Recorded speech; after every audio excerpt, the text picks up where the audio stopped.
Isang magandang araw muli. Ito viral, nandito tayo ngayon sa loob ng CR. Yan.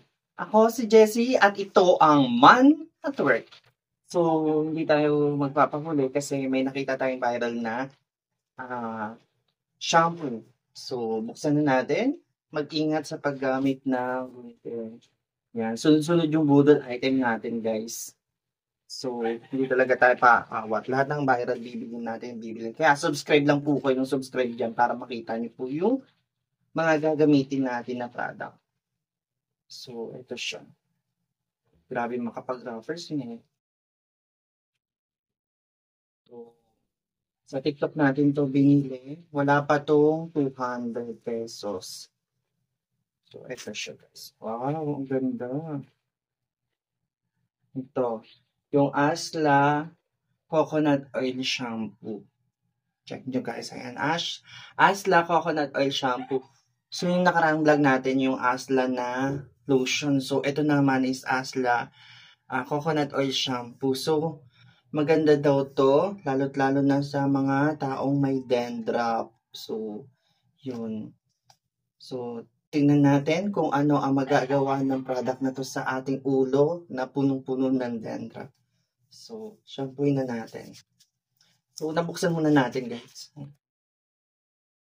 Wow, ang ganda ng ano nila. 500 ml siya, guys. So, iniikot lang din to katulad ng mga ibang ano. At ipump natin. Ay, ang ganda ng pagkakaano niya. Ayan. So, para siyang coconut oil yung amoy niya. Siyempre, may halong ano. May halong iba. Pero mas ano yung coconut niya. So, malapot siya and then mabula. Tignan natin kung mawawala ba talaga yung ano natin, dandruff.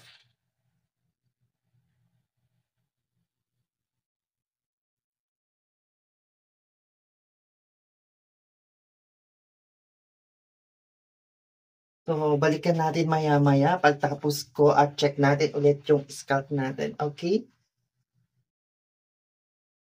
Matapos ang isang liguan, ito na nga ang resulta. At nawala nga po ang dandruff natin. So, napakaganda niya. At saka nakakatanggal siya ng kati ng ulo. Ang sarap niyang